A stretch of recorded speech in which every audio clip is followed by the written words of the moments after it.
Welcome back, folks. Vitaly here from Moskolenko Brothers. Today, I would like to discuss recent news among the home builders and also why 72% of millennials have regrets about homes they overpaid or settled for in 2021 and 2022. Stick around, you're gonna want to hear this. Gone are the days when real estate agents would bring their clients to tour new builds, and if the client wanted to buy one, they were told to get in line and get on the waiting list. Moreover, some builders were flooded with so much demand that they didn't have to incentivize agents to bring them a buyer. And if that agent brought them a buyer, the agent wouldn't get paid a co-op fee. But just 4 months later, the tables have turned and things are different now. In a recent article by National Association of Home Builders, we learned that home builder confidence declined for 8 consecutive months, making it the worst slump since the 2007 crash. Builder confidence in the market for newly built family homes fell 6 points in August to 49, making it the first time since May 2020 that the index fell below the key break-even measure of 50. Nearly 7 in 10 home builders surveyed said that higher interest rates are the driving force behind weaker demand for houses. On top of that, despite raw lumber declining 65% from the peak,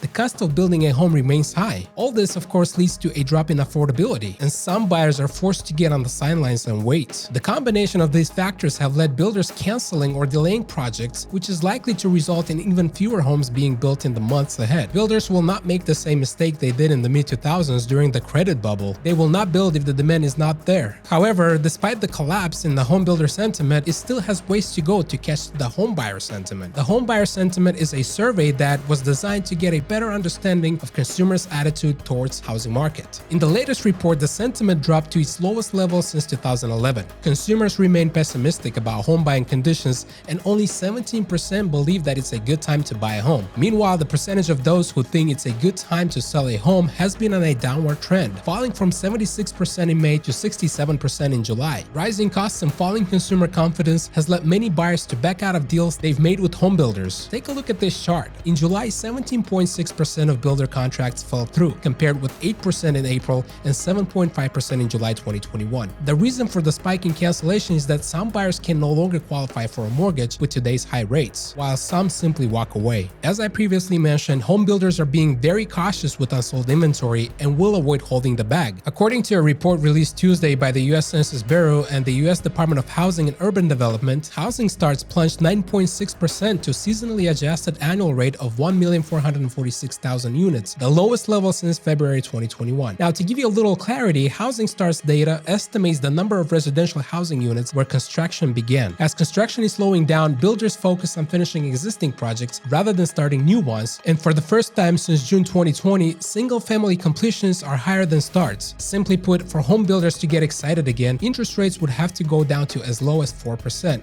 As long as the interest rates remain above 5%, a construction slowdown is inevitable. So what does this all mean if you are someone who is trying to buy a house in today's market? Well, the good news is that builders are willing to negotiate to increase sales and limit cancellations. A recent survey reported that 1 in 5 home builders, 19%, were reducing prices in the past month. The median price reduction was 5%. Buyers, congratulations, you now have negotiating power, and here's why this is very important. A new online survey commissioned by Anytime Estimates and Clever Real Estate has recently shed light on some staggering statistics. I will now share the numbers with you, and you will see that having a negotiating power is a good thing and perhaps the biggest difference between today's home buyer and the one who bought in 2021 or in the beginning of this year. Anytime Estimate and Clever Real Estate surveyed 1,001 people who purchased a home in 2021 and 2022, and here's what they found. 88% of respondents said that competitive housing market impacted their home buying experience. 70% of the buyers in 2021-2022 bought a home for the first time. Among the new buyers, 1/3 thought the process was more difficult than expected. Nearly 1 in 4 buyers, 22%, were not satisfied with their home buying experience. Survey respondents paid a median amount of $495,000 for their home, about 15% more than the national median of $428,700. Almost 1/3 of the buyers, 31%, paid over asking price. The median amount buyer paid over list price was $65,000. 80% of the buyers made more than one offer, with 41% making 5 or more offers. More than 1 in 3 buyers, 36%, made an offer on home sight unseen. 1 in 3 buyers spent 3 months looking for a home, while 1 in 8 spent 6 months or more. 80% of home buyers had to compromise on their priorities. The number one priority for half of the buyers, 50%,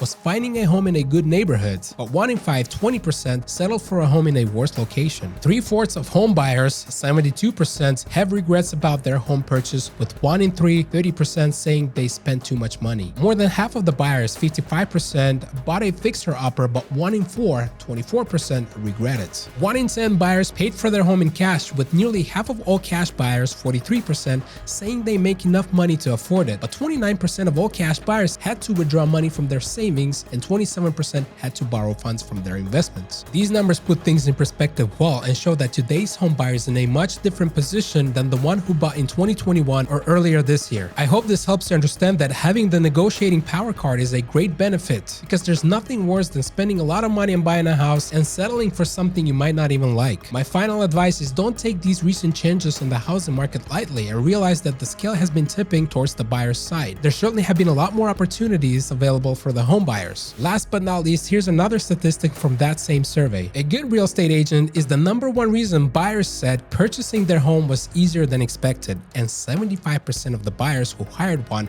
were very satisfied. Thank you guys for watching, and please make sure to like and subscribe, and I will see you on the next one.